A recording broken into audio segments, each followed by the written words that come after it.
Good morning, Internet. I'm Jackie Fox, and a special welcome to all the War of the Visions fans.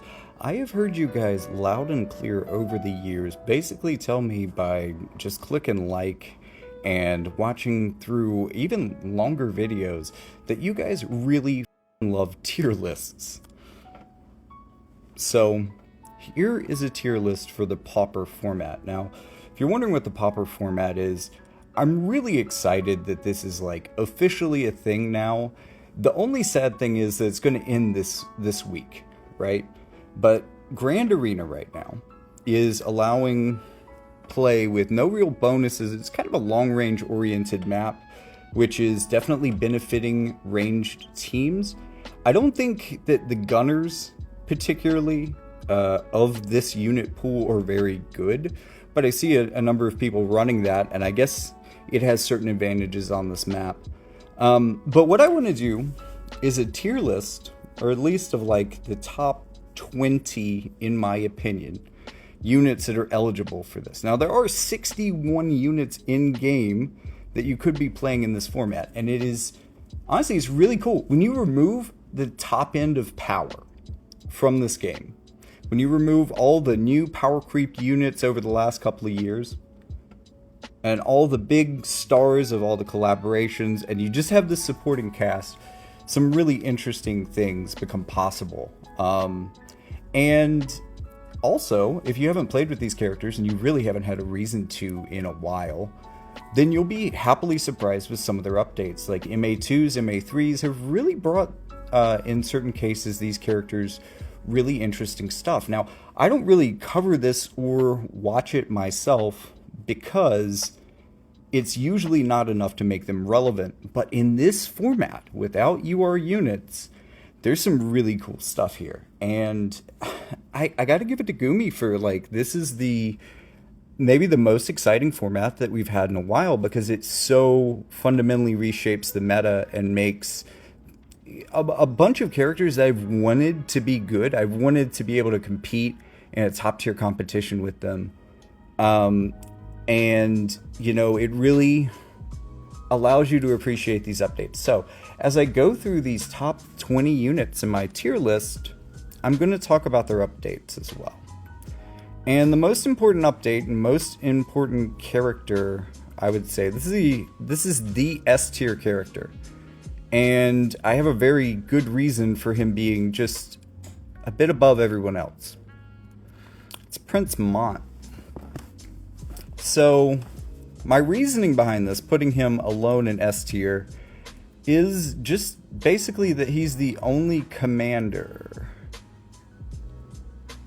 Doesn't look like they list his commander stats and benefits.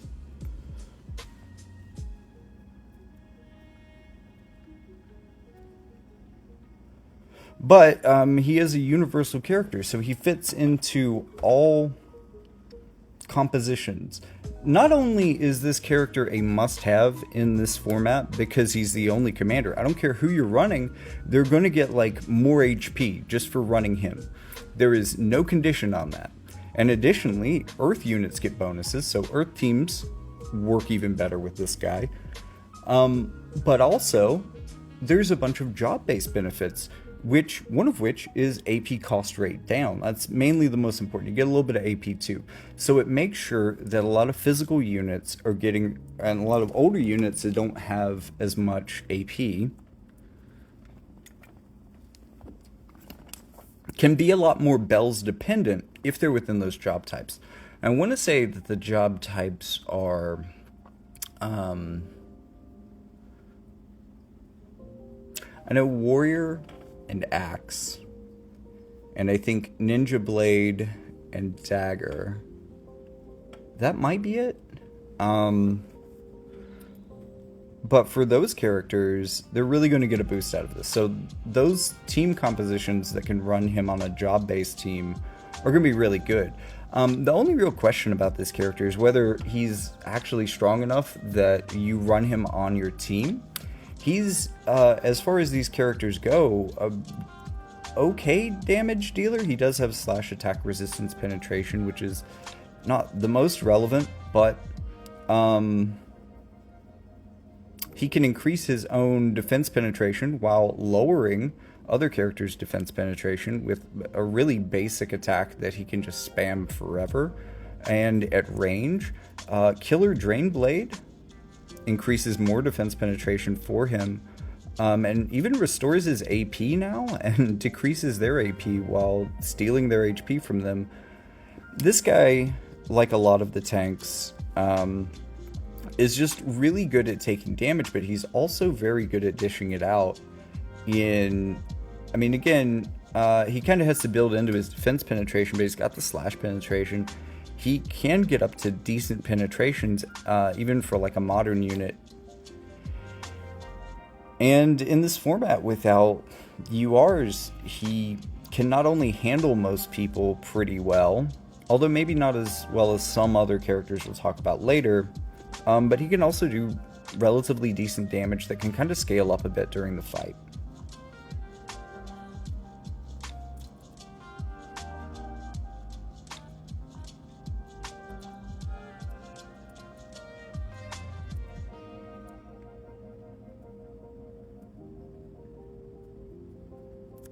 Okay, going into A tier, first I want to talk about Dario. So an advantage that Dario and Mont have here, both being tanks, is that they're both able to equip swords, which means that they can both equip the Blood Sword for passive HP recovery just from attacking, right? That's going to give them a lot more durability. But both of them, as we saw with Mont, we have an HP draining skill. See, man, this does a lot of stuff. That's a very, very, very, very big dispel. Oh, it's a dispel for them and you. Okay. Draining Seal here. It's also a guaranteed hit, so there isn't, as far as I know, guaranteed hit avoidance that's possible within this format. That's a UR concept entirely, as far as I'm aware, so this will hit anyone. Guaranteed hit skills are way more powerful in this format than they are like right now when we've got a bunch of Rikus running around. It's also another way for giving himself hate. Taunting Spellbind is also another way of picking up hate if you want to do the Spellblade sub-job. That used to be his only way of getting hate. Now he has Draining Seal, so that gives him hate generation without running this.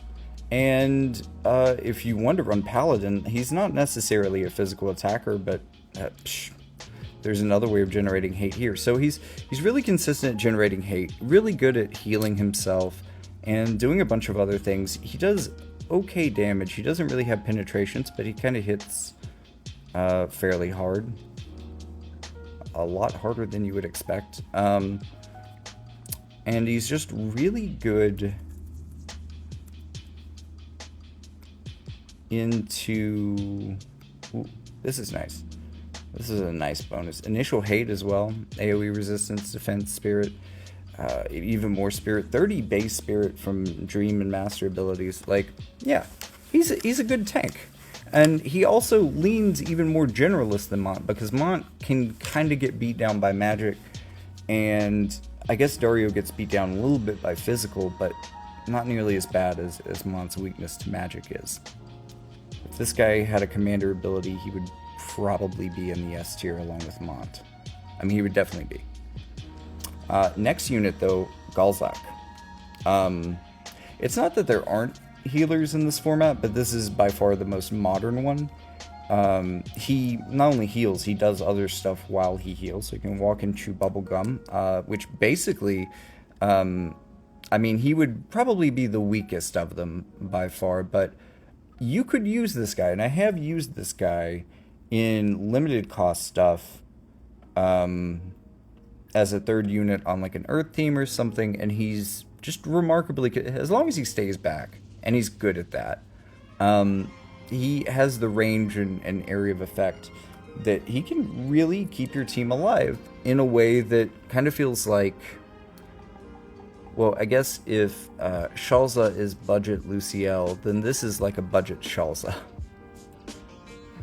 And And if he's paired with other characters, like on Earth, he can easily get paired with, this is maybe one of the more stubborn teams that I've faced that I think actually benefited from Mont being on the field instead of just foregoing having a commander.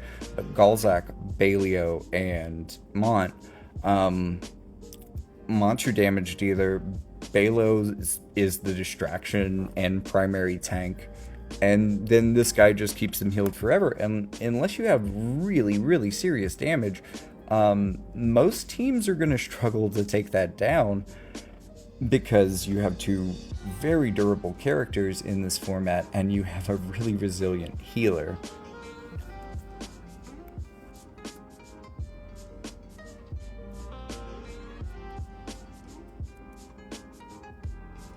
As a time mage, though, he does not get Quicken, which would be interesting.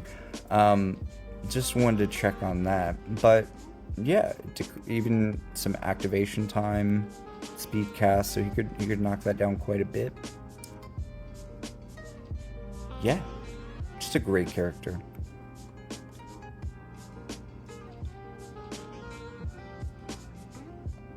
Also following the theme of being the newest of the characters, we have Kamral. Kamral has really awesome offensive capabilities, especially into ice, which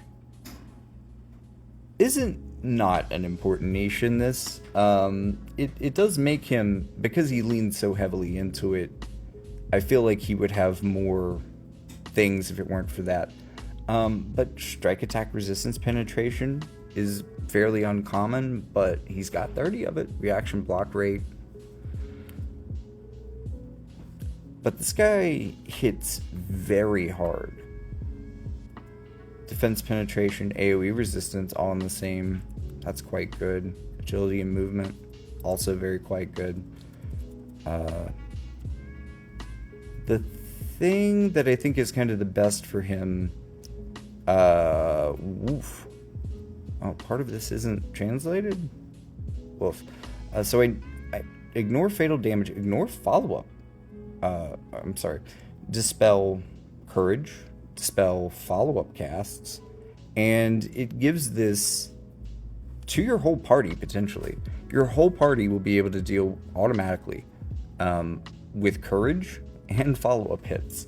Both of those are incredibly relevant. This is just this part of this effect, even before it did follow-up casts, was just really powerful, and very few people have this, and no one has it upgraded like this. This is the one that the job usually gets.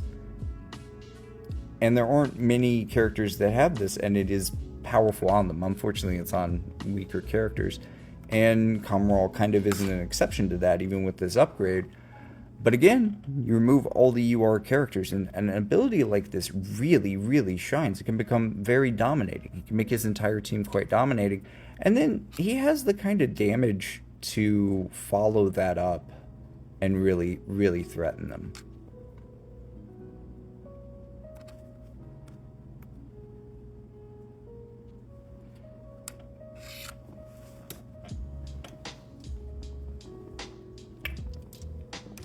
And then rounding out the 8s here, we have Gafgarian. It's been a little while for this guy. And, you know, I have my issues with him.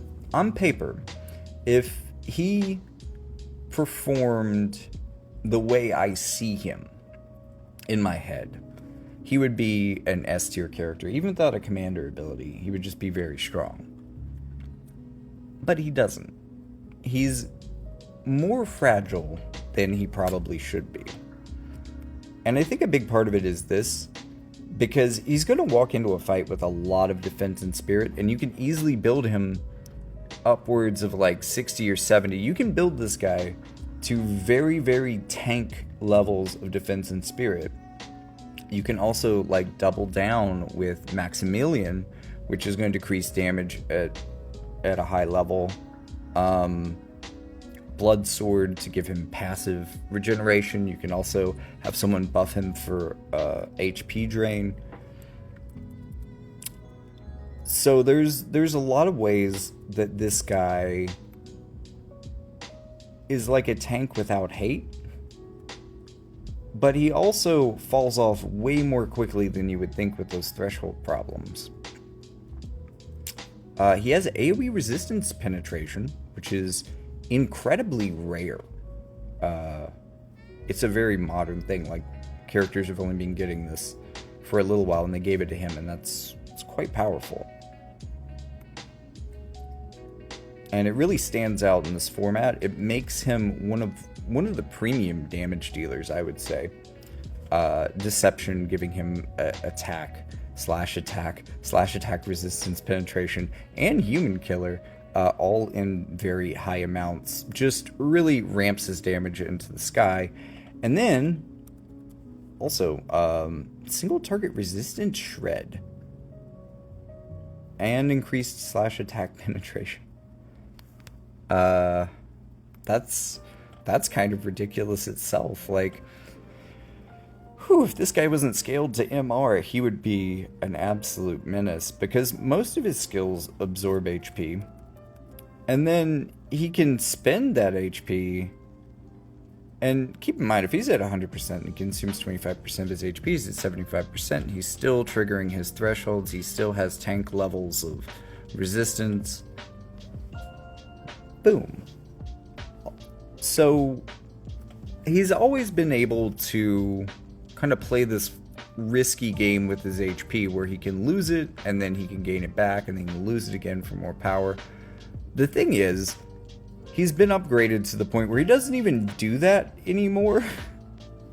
And instead, his skill that consumed his own HP,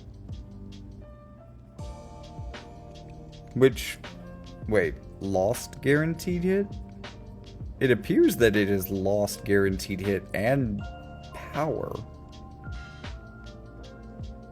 However, again, you don't have to sacrifice your HP for it anymore. You get dark resistance and defense decreases before dealing damage. The modifier is lower, but I mean, with this kind of thing, it's going to be doing more damage than ever. And insult to injury, it now picks up HP. So this guy has all of the HP drain in his kit, right? He doesn't even have to set this up for himself. He just has it constantly. So if you can keep him above 70% HP, he's going to dominate the battlefield. The thing is, that's way easier said than done, because, you know, with the damage reductions that he can get, he's only taking damage from their penetrations. There aren't a lot of penetrations in this format, so people are going to struggle a lot more. I mean, we haven't seen much native defense penetration yet. We've really only seen it on Mont so far. And that had to be activated through abilities. Yeah. This guy is a menace.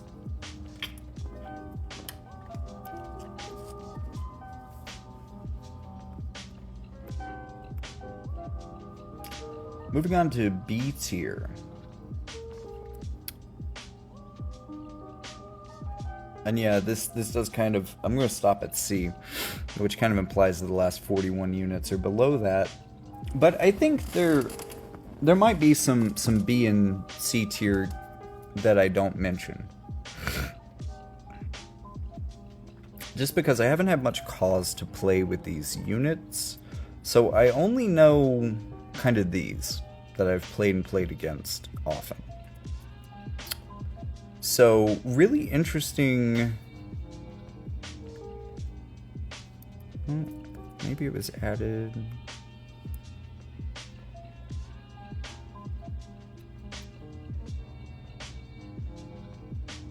Huh. That's weird.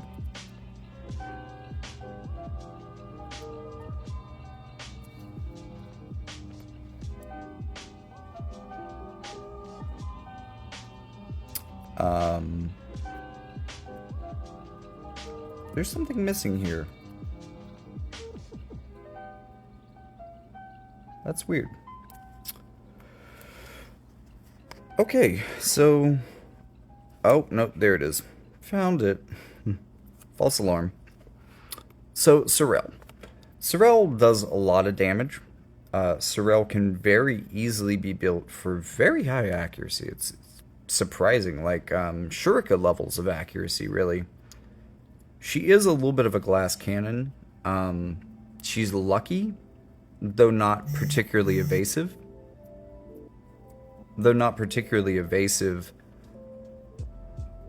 You can try to build her for evasion, but she's not going to dodge very much. It's far better to build her more towards the accuracy and make her more of an anti-evasion character, and she does pretty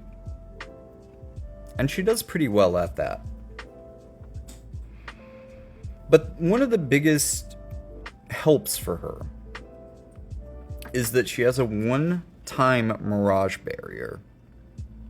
And if you're not familiar, that's going to cancel out one attack, or cancel out the damage of one attack for the first, well, not one attack, but one hit. So multi-hit skills chaining is going to be a little bit of a problem for a barrier like this. But in a lot of cases, it means that she gets one more turn than she normally would. And that's great for her, because she can do a lot with one turn. She can easily take somebody out.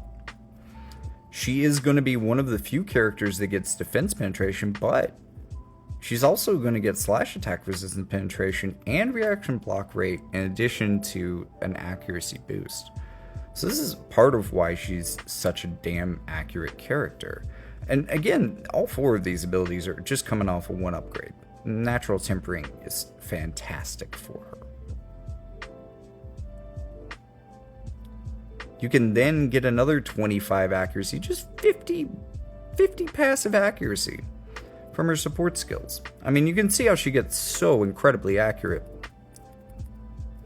Long range skill, you might turn that off, but inflicting slow, also potentially countering haste, pretty useful, even though it's probably it's definitely the weakest thing in her kit for sure. She can boost attack and spirit, or accuracy again, and slash attack resistance penetration. So this character can really play into accuracy. I don't know if I've made that clear enough yet. Like, this would put her at 80 with her passives. And that's not even counting like her base stats, stuff on her board. She has some accuracy just on her board. She can break barriers, decrease AoE resistance, not a whole lot, and just for this cast, but okay. It also removes courage before dealing damage, and at a 200% mod on a character like this that is so oriented into hitting hard and basically nothing else, hitting hard and accurately at least, and nothing else, this, the only problem is it's going to be a little bit hard for you to get her in range of someone safely to use this, but if she does, she's wiping out people. I don't really understand why disrupting Axe Throw gets rid of Runic, but Protect and Shell's pretty cool. I guess this sucks for Celeste, specifically. This is also a very long range skill. Quite good.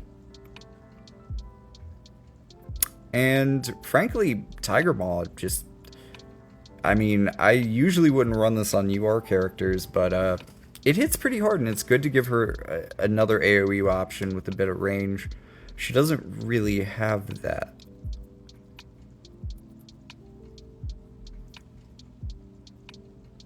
Yeah, even here. So I really like to run her as like a full strider, honestly. Looping Ren can really mess with people too.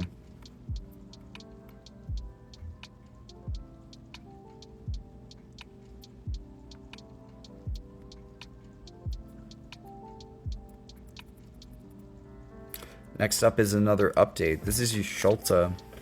So a little bit later, I mean very soon actually, we're going to talk about Balo as well. But this Master Ability 3 kind of gets ridiculous. So we've already got the magic attack and spirit penetration here. AoE resistance, extra magic, extra AP, TP, HP.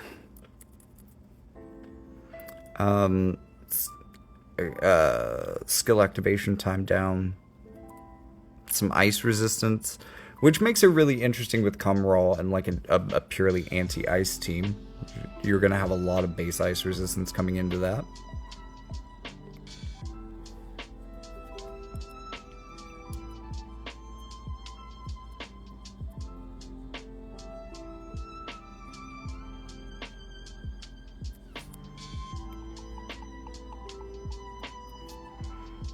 Enochian 2 is also very powerful. So it was automatic auto revive that got upgraded into a 60% HP regained auto revive. So this is basically like auto life, auto full life, right? Not just the little 20%, you know, 3 times that. Quite powerful. Also, with the increased healing power of 20, she's often going to get closer to like 70 or 80%. Nice. And you could push that up even further with like trust runes and stuff. Now, let's see. Spells auto revive. And does 80 more. Oh man, so that would be a 265 mod. And she's getting more magic attack resistance penetration before that. Ooh, Xenocolossi gives her a lot of human killer. And it's very, very easy to get AoE resistance on characters. There's a lot of people who buff it now. So this is fairly light. That's a 260 mod that breaks barriers at high range.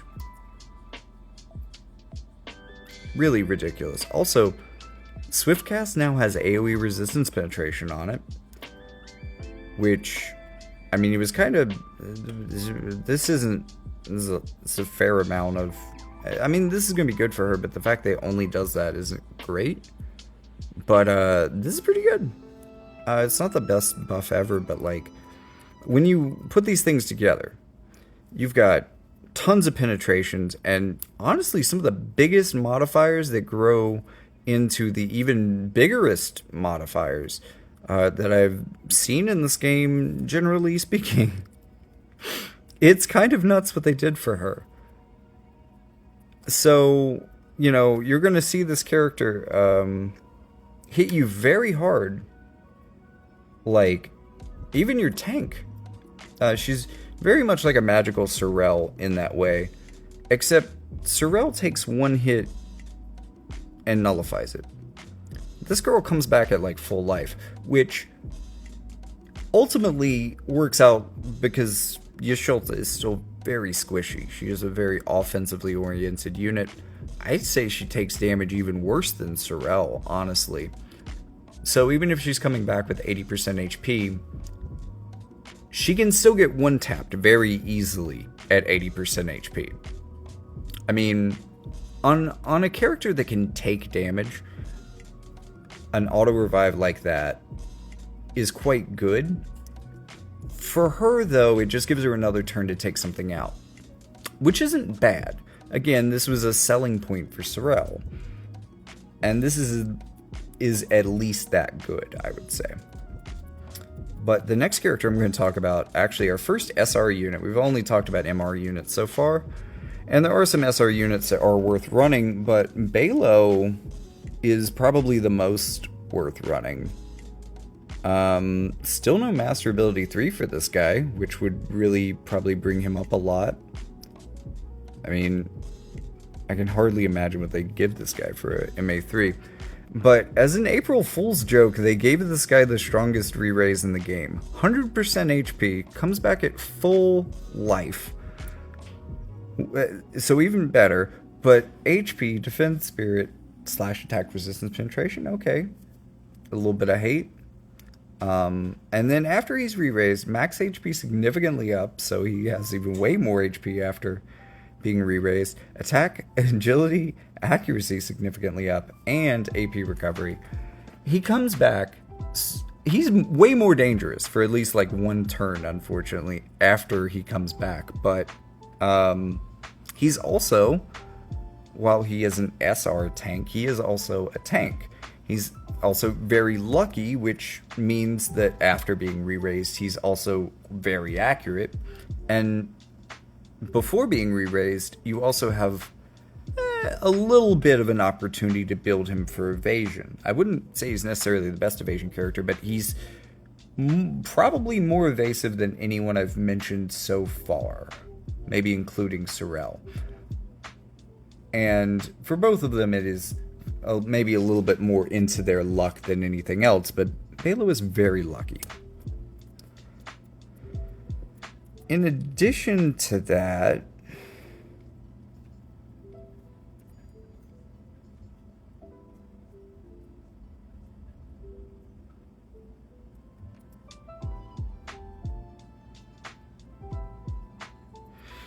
now, unfortunately, this guy is not powerful. Knight's not a great sub-job. Like, he could debuff people, he can weaken people and make it even harder for them to take him and his friends down, which is fine. That's good. He does actually have a decent chance to get very high slash attack resistance penetration, and he does have an HP absorbing skill.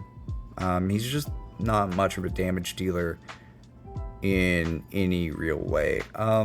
Killer Blade, though, actually, Killer Blade from Warrior might be able to make him slap a bit. He's already got plenty of slash attack resistance penetration, so some defense pen and human killer would be very nice on him. 205 mod. This is the skill that Mont gets upgraded into Killer Drain Blade that's now draining like HP, AP, and something else. So it's definitely going to be weaker than that. But not a terrible thing to add into his kit. I think this is what most people do, though. Taunting Blade, which is fairly powerful itself. It doesn't have all those little modifiers to boost him up first, but pretty powerful. But also people like to run this guy with Immortal Spirit. Because then you've got Courage and automatic full life re-raise. Which just means that even if you can slap this guy very hard, you're gonna have to do it like 3 times. And after the second, he's gonna hit hard and be very accurate for a little bit. If anything, this is just the most stubborn. He's not like both of the tanks I've talked about so far. Maybe anyone you could call a tank that I've mentioned so far has been able to do okay damage, and he's not really that. But he's more stubborn than them. And even when I'm running Wind, I often find that he's the character that I just don't have time to beat. The rest of the team goes down easy. Balo's still like slapping Dario for 1 damage.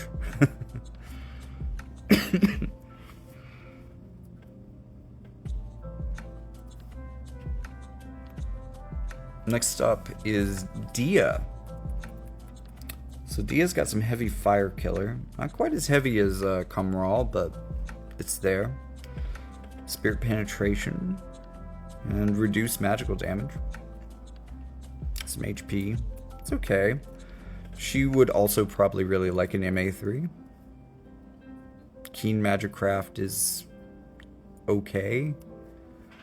But the main job Sword Sorcerer is quite strong. Enhancer slash being boosted is pretty cool. Also has much better range now. Double Arc Slash is pretty powerful. Slash attack resistance penetration. Re-Raise Force is a cool skill. Not maybe the best, but it is worth noting that she has it. Spell and Devastate has just a lot of dispel abilities. I mean, and really it dispels a couple of things that aren't usually dispelled by dispel abilities here, including haste and AP auto restore. But also 40 healing power down is enough to be pretty significant. So this is just a really good set of moves.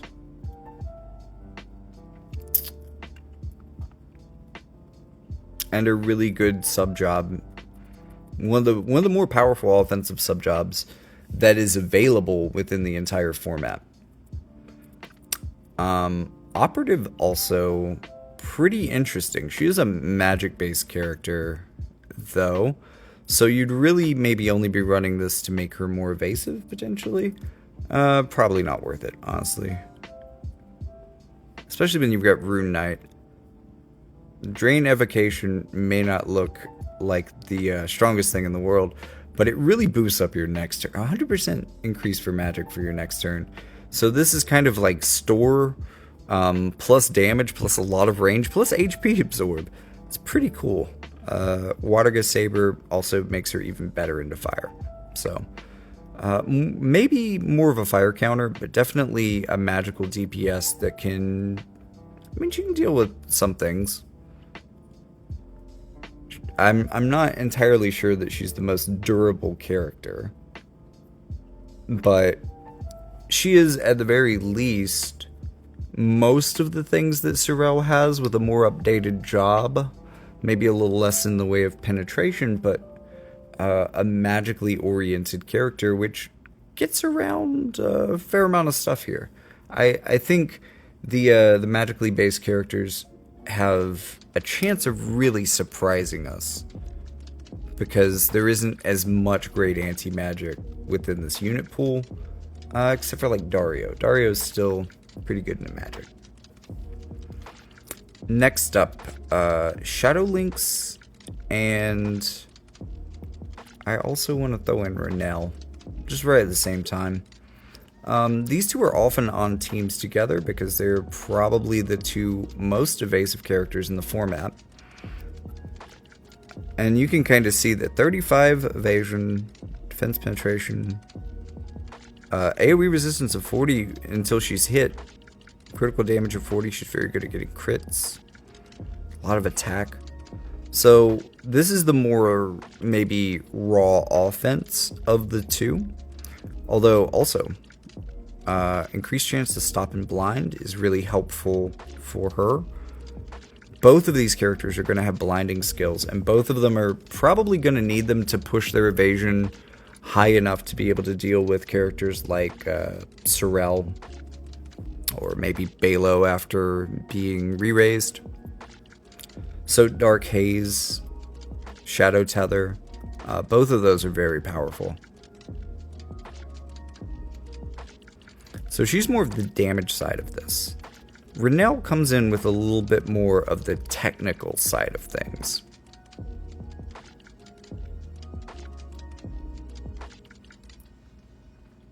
She's fairly lucky, has a little bit of potential into evasion.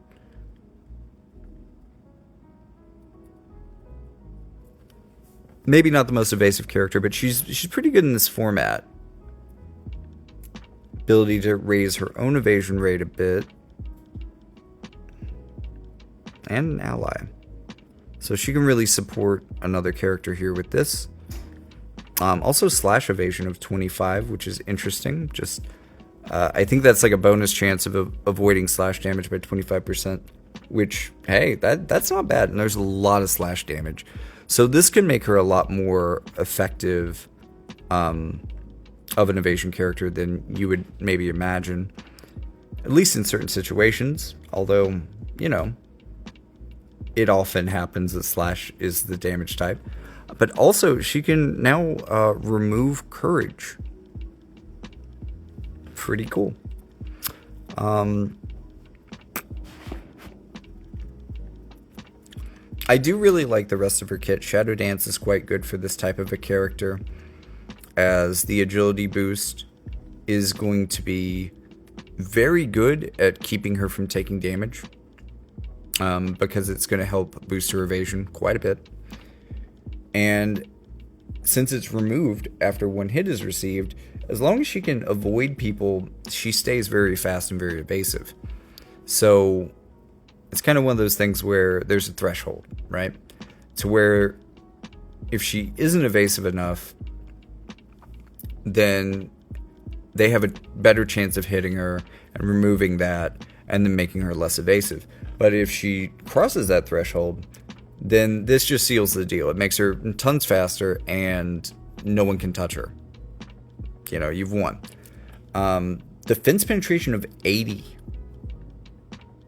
increase for piercing triad. So that, while that is a very small modifier, it definitely ignores defenses. But Gloombound Trinity, big deal here. Counter chance gone.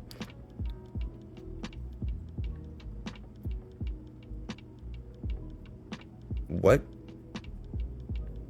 I don't understand how you could decrease the chance even more than, unless it's overpowering it for like debuff resistance reasons or something. I don't know why you would want.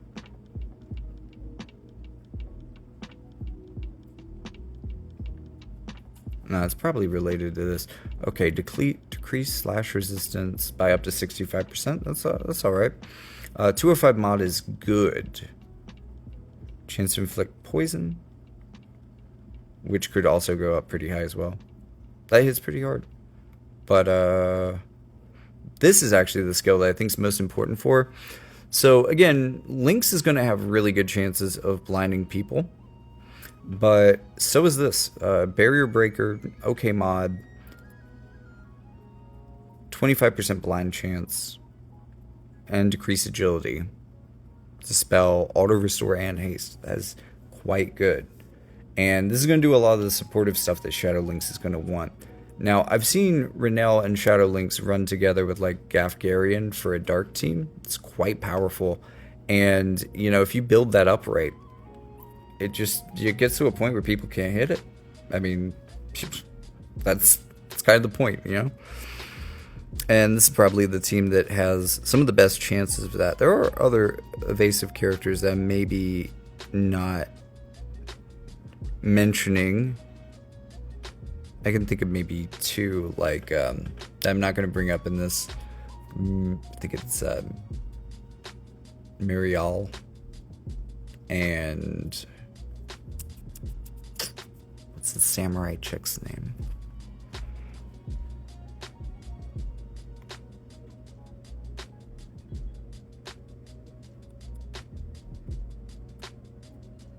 Ravis.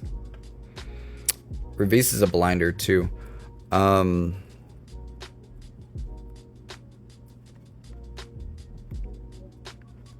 But really, I think they're a little bit lower tier than what the dark synergy can do for evasion. But next I want to talk about Fina. I think Fina is probably slightly better than the next character that I'm going to talk about. Upgraded full life. That's going to be fun. Just a lot of good stuff in here.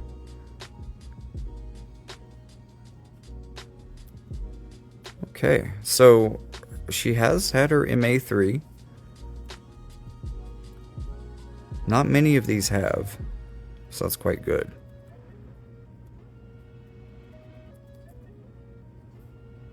Superior healing is pretty good.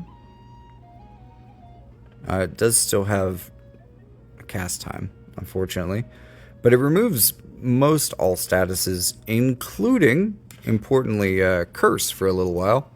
So, interestingly enough, while it was supposed to be kind of a UR Fina thing, the MR Fina has actually been able to remove Curse this whole time too.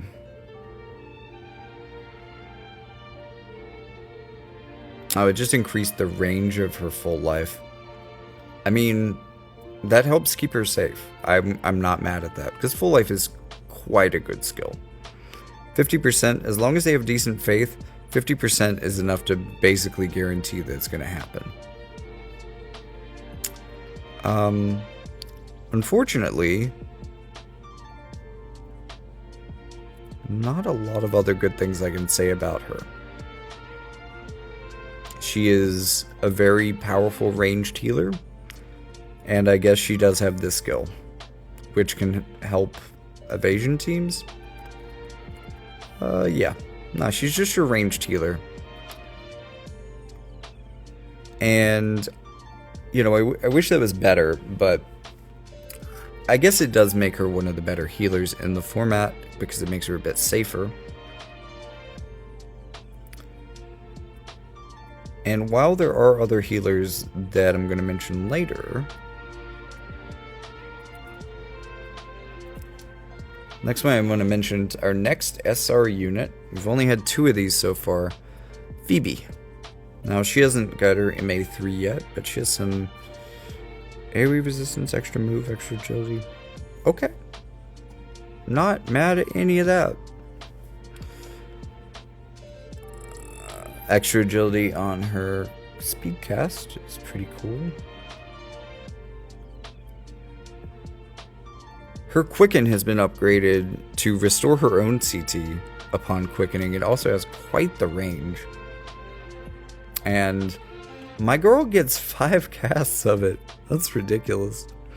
So she's the preeminent quickener in the format. There are other quickeners, but good lord is she the best. Because she'll quicken and then give herself some CT and quicken again. Very, very easily. Speed Force is a little bit frustrating. It looks good, but it's hard to get people to stand still long enough for her to actually cast it. Yeah, Meteor Plus can do okay damage, but her stats are pretty low as an SR unit. She kind of runs into the same problem that Balo has, in that, you know, if she weren't scaled to being SR, she might actually be able to do some damage, and that would be interesting. But she doesn't, and she isn't. You probably want to run her as a white mage to get Curata and full life, but the rest of this isn't that great. Maybe Cura. I don't know.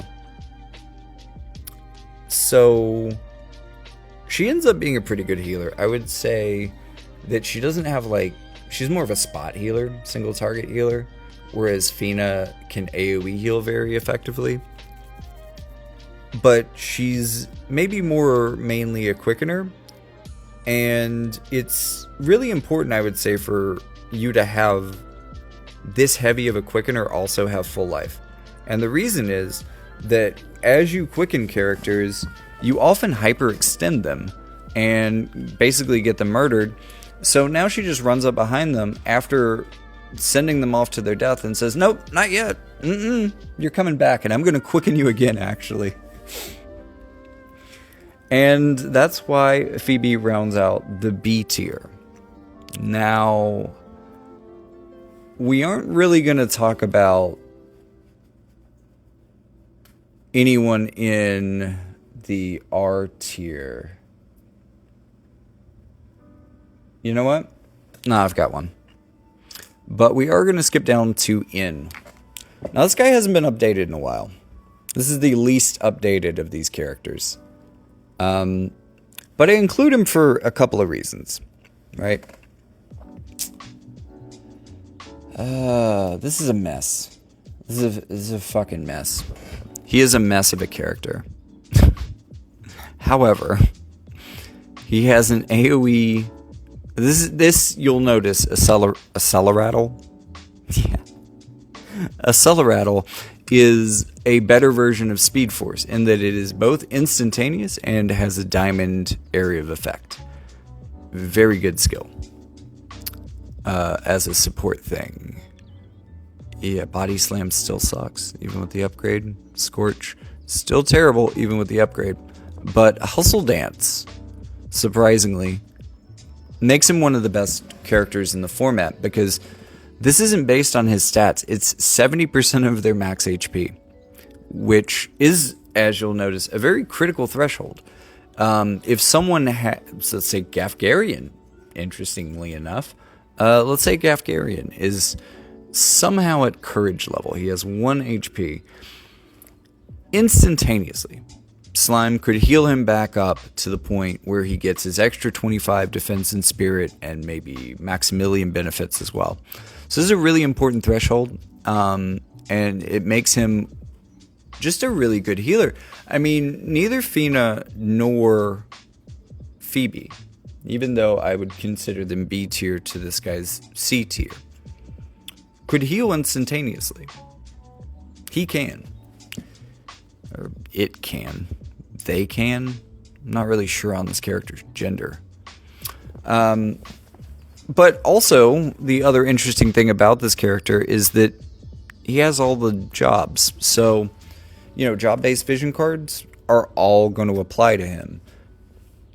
You can equip, I think, anything to him.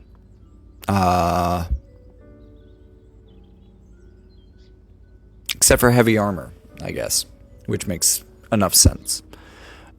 So pretty much anything in the game works on him, which makes him an incredibly flexible build. It means you can add certain extra abilities to him.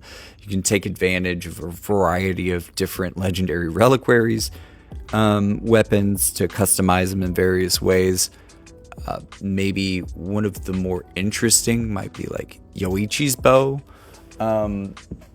But there's also a number of like legendary reliquaries equipments that are good into hybrid damage, and that they have both attack and magic. And he's one of the few characters that really cares about that. Although as an in-level unit, without like good offensive skills or good buffs for those offensive skills, he's not really going to do damage. I mean, it's unfortunate, but this guy is like the healer of choice when you're in cost 220 limited. Because, I mean, your only other choice is Zazan. Zazan doesn't heal. So if you need a healer and you only have, and you want 200 cost units and a healer and you only have 220 costs to spend, Slime is your boy every goddamn time. So, surprisingly, C tier character. And, like, honestly, maybe with the potential of becoming B tier with upgrades, if we ever see that collaboration come again, because I think they owe him at this point, like, 2 master abilities. He can't even be Dream Awakened. He's a max 120 character. It's ridiculous that he sees play at all, to be fully honest with you. But look, you can't compete with that hustle dance. For whatever reason. Next up is Curry. So Curry has a lot of range, a lot of ability to apply Frostbite. I mean, we're seeing extra range here. Acquired AP, initial AP so he can slap early. Chance to apply Frostbite. And AoE resistance penetration now. God, what a beast.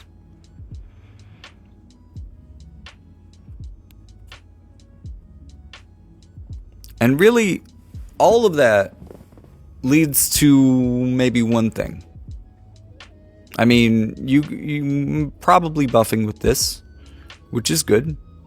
It's quite a good buff. But you're going to be opening with Frostmaw Barrage. Now, he has 2 increased range, so this is going to go all the way out to the edge of that map. And it's going to have a 50% chance of inflicting Frostbite.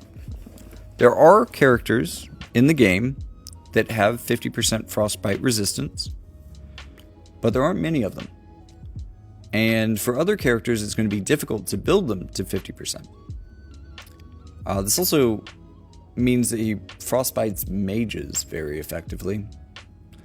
But, not only is that not a modifier you want to see coming across the map at you at 165 at a diamond AoE, the chances that before you even are in range, you're already being frostbitten is devastating.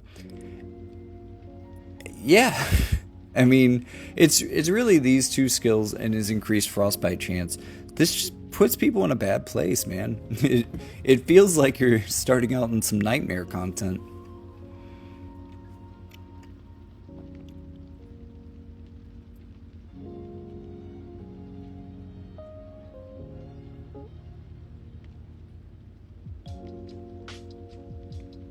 That's about it.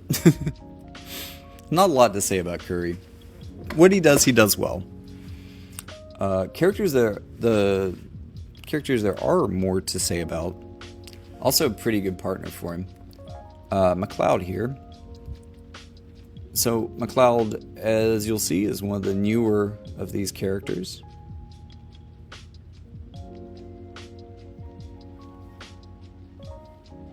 Trick Lancer's a pretty good job as well, I would say. Dual Gunner's okay. That's usually the two that I use for him. But you've got just incredible range. I mean, just imagine this with Curry, right? It's not the biggest modifier. Again, it's kind of a single target with the same modifier as Frostmaw Barrage. But when you're getting hit with a modifier like this from that far away, and 50% chance to inflict Mobilize, there are a lot of Immobilize resistant characters that have been released recently, so a lot of people aren't thinking about how good Mobilize is for a character like this. Or again, imagine him running alongside Curry, who's also very threatening at range. 50% chance to Immobilize when you factor out all of those new UR characters that resist it is pretty scary. This guy can pin people down for Curry to murder. Like, they make a really stupid combo together, and it's good.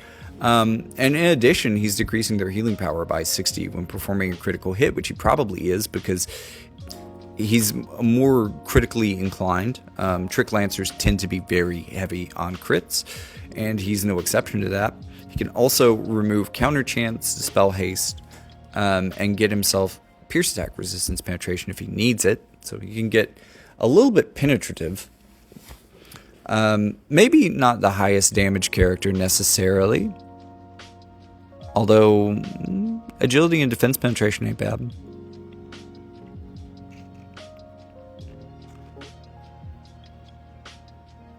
Yeah, no, actually, looking at this, he does get, he could very easily, and these are probably his best skills, or his best supports, but he could very easily walk into a fight with 80 defense penetration, which is very special for this unit pool. It almost makes me want to bump him up into B tier. I think I might have to move Revelka up there too, because she's next.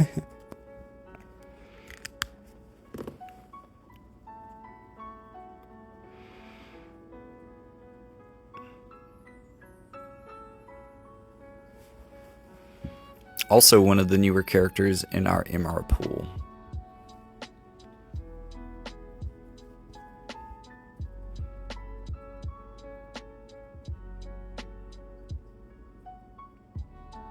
Definitely fits on the Ice Killer team. Like, there is, just from the fire characters I've mentioned so far, they're all very good in the ice. This is pretty cool.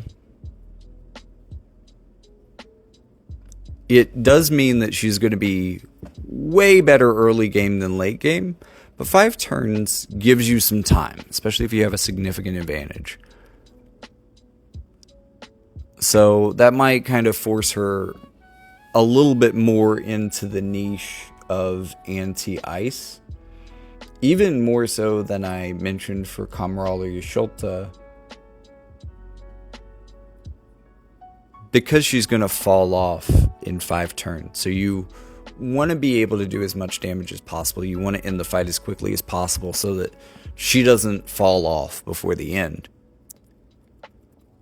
Deflagration Blast is quite powerful, decreasing missile and magic resistance. Only 20% is actually pretty low for that.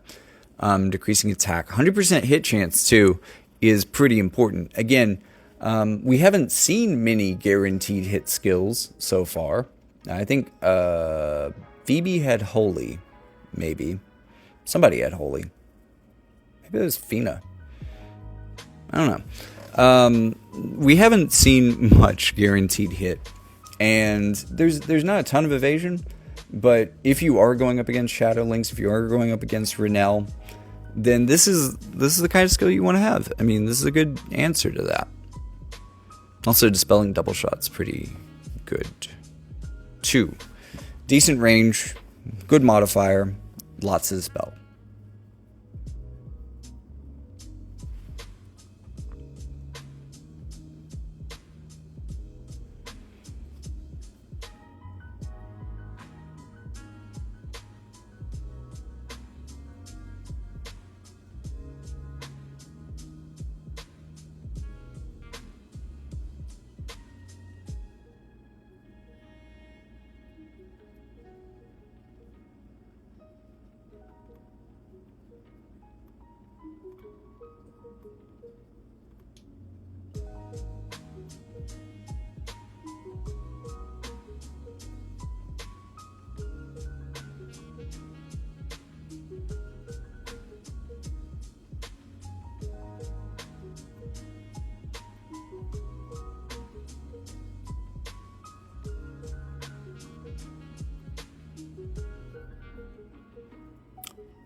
Next up is Little Leela. So she's going to be an anti-magic character. Because we have fallen into C tier, we're starting to see some of these lower tier characters, but also we're starting to see characters that are pretty limited in what they can do. Light Spirit's Ward is required here. 12 Spirit, 12 Magic Resistance, 12 Light Resistance. None of that's particularly great, but chance to apply Silence increased by 20 is very important for her. Because she only really has 2 good skills if she's not going into light characters, in which case she can use her Dark Blade. It's going to be Mind Fortress, which is just 70% for 5 times. That is a lot of magic damage reduction. That's ridiculous. In addition to 20 Spirit and the complete inability to debuff her Spirit for 3 turns. So she's easily built for very, very high Spirit that is very safe, that she can keep very safe, but also with a layer of 70% magic damage reduction on top of it. So if you're not getting the picture here, she's not a great character, but she has a lot of ridiculous amount of magic resistance thanks to this skill. The other thing is Silencing Spell. So this is a little bit close range for her, unfortunately, but she has 4 casts of it, so she's going to use it a lot. Pretty low modifier, but it is a guaranteed hit, which is not for nothing. Again, you don't see it often, and when you do see it, it's great to see. Decrease healing power by 50, which is quite a lot to see in this wide of a pattern. But also, 47% chance to inflict silence for 3 turns. That alone would be fine if it weren't for the other 20% that she has. Most characters are going to require 75% silence resistance to adequately deal with this spell, to really be safe into it. And the only magic characters that are even capable of doing that are ones that start with a 50% silence resistance, often. So unless you have silence nullification of some kind, this is going to silence people. She's very good at making mages shut up.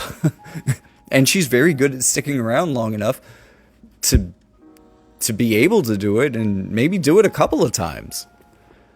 I mean, I've seen her silence somebody, and then, like, Helena comes in with Asuna, fixes the silence. I'm like, cool, my mage can attack again.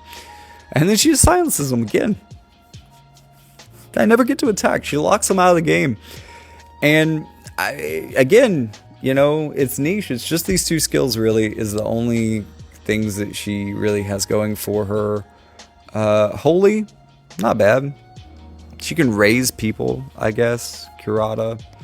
I guess she could be a little bit of a healer, but I think it distracts her from just shutting down mages, which is her point, in my opinion. I'm also going to talk about Liarte. Liarte is another one of those that there's kind of only one reason for this. Maybe 2. Reflex. It's okay. She has a lot of statuses, a lot of things that she can do. Shadow Devour maybe being interesting in reducing counter chance and having a chance of inflicting poison and immobilize, which, you know, could help. But none of this is so amazing. Stop Arrow is pretty powerful, but she's an R level character, so that's not really going to be doing a lot of damage. Although, you know, any chance to inflict stop is kind of a big deal. Sharpshoot. So she does have a 100% hit chance skill. That's okay. But I really think you'll want to run her for full life. Because, well, she's not a good healer. The rest of this job is going to be lost on her. But full life has a set amount of HP regain. It doesn't matter. She can have 3 magic. And this is still going to restore someone to full life. It's kind of the name. So, while she would otherwise be a terrible white mage, she is at least good at casting full life, and she's notable as one of the few characters to have full life 30 cost. So, interesting, at the very least.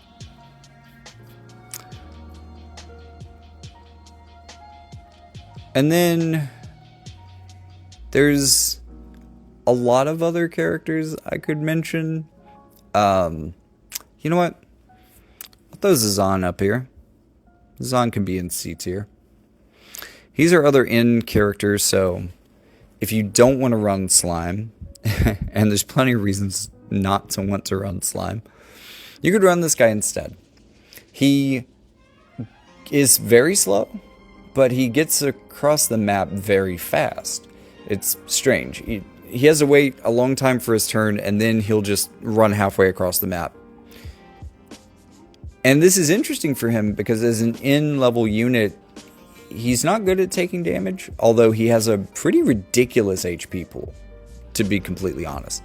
When this guy first got his Dream Awakening, people were saying that he basically had courage because no one in the game could damage cap high enough to take him down in one hit. And it's still true, although that's true of a lot of characters now. He's not very safe. So he kind of wants to be off the front lines until he's doing things. So what does he do? Well, damage. We've got an upgraded Killer Blade. Once again, I point out this is a pretty good skill base, but once it gets upgraded, it's quite strong. And a 300% mod, good God. That's ridiculous. He needs it, but it is ridiculous. Killer Cross. Human Killer and decrease human resistance. That's ridiculous for a 205 mob. But also, he has March of the Juggernaut, which is, 40% attack, 20 Human Killer for allies for 3 turns is pretty good. A buff like this is maybe what we would expect as like a weak buff for a UR character these days, but it's pretty nuts on Zazan, especially in this format. So really, this is a human killer character, and yeah, I think all of the things that aren't human are in the UR tier. So he basically just keeps ramping his damage as low as it maybe initially is, so that he can slap people really hard regardless. It's a little bit of a build-up character, but I think he's interesting. If only because there could be situations where, if you want to run 200 cost units, you have this guy or Slime. So, he's worth mentioning. Which finally brings us to slot 20, at the bottom of C tier. And that's probably just, honestly, this could be a number of healers. But one of my favorites is Helena Leonis. So she's got some defense, some spirit early in the game, which isn't bad. You want her to be able to stick around. She does stay away from the front lines and heal well. Has a lot of AoE skills. So, she doesn't need it that much, but it's welcome. Especially in this format. Emerald Insight is alright. She's very much a buffer, so increasing her buffs for a turn is probably the most important thing you can do for her. She's not really going to do damage. She does have Imperil, that's interesting. It looks good, but it's never really going to do that much. Also, resist weakness is kind of meh. But if you are playing into earth or wind, but especially wind, 35 and 25% resistance is a big deal. Also, 15 defense and spirit is pretty good. In that, in a number of ways, this is just going to make you generally better into things. And if you are running a team like the one I was talking about running this week, the one I've been running this week, I'm using her exactly for this. Like, this buff is why she's on the team. All the other things are kind of supplementary to that. She could be a quickener. That is an option for me. and maybe even a good one. But I usually run her as a white mage. I don't really like Raze, but I use it with her because it's better than nothing. And sometimes it's harder to take people out, even at low HP. Like if this is Dario, he can probably still take a hit, maybe, after that. On the right team, he can definitely take a hit after that. But maybe. Also, she does have access to Curaga, so she can cure... Her heals are probably similar to like Galzak's, just without the new updated special effects and maybe a little bit slower. But hey, I put her, wow, shit, 2 tiers below him. Maybe Helena deserves to go in B tier. I don't know. I guess if she did more damage, I'd feel better about putting her in B. But C tier it is. Especially because I think there's a number of other healers that would kind of laugh at Curaga being one of the best things you've got. That might also be able to support in some interesting ways. I'm just a little bit more ignorant of them. Like, actually, I can give you a good example. A lot of people, in fact, stopped using Helena at a certain point because of a buff to Cadia. So let me show you that. I mean, that honestly, I think this is comparable. I think more people tend to run her than Helena. She's newer. She has kind of newer upgrades and stuff. Asunaga and Calamity Guard. That's... Curative Prayer is okay. Okay. That's okay. But really it's this.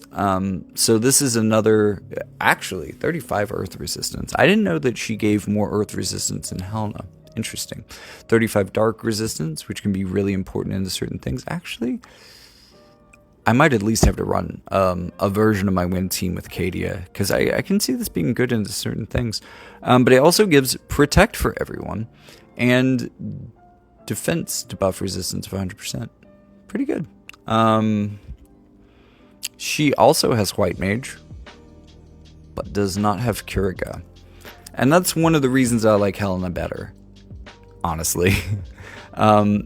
Because actually this maybe is better than her buff, and more what I need in a number of cases. But she doesn't have a good AoE heal. I mean, I guess she has Cura. That's about it. Yeah. That's Cadia. Alright.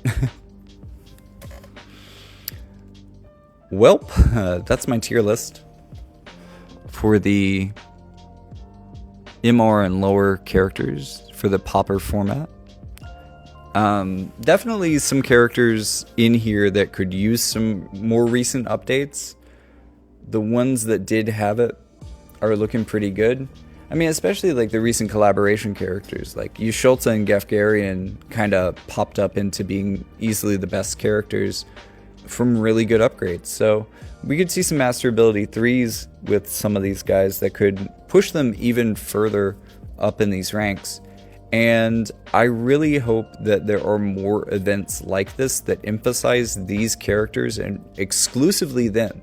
Do not make me pit them against the new 100 cost characters. They're never going to be cool like that, you know? They're always going to let you down. Even if they are doing things that are helpful, they're just not going to do enough. I like a format where they aren't outshined. This has been so cool. And I really wish that Gumi brings it back. And if Gumi does bring it back, then maybe this tier list will become helpful again. But for anyone who is curious, that's it. Those are my thoughts on this. If you disagree, or if you have any characters that you think are pretty awesome, I'm noticing a lot of people playing Mustadio recently. Is a character I would never pull for, but in that he's like the only MR character you would have to pull for. He's interesting. He is interesting. I just don't think that the Gunner team really backs him up that well. Anyways, thank you so much for watching. Remember to like and subscribe. Thank you for watching all the way to the end. That's pretty awesome for my engagement. But don't watch this whole video and forget to like. Come on, I'll give you a second. You can like and subscribe right now. Yeah, we get time. It's fine.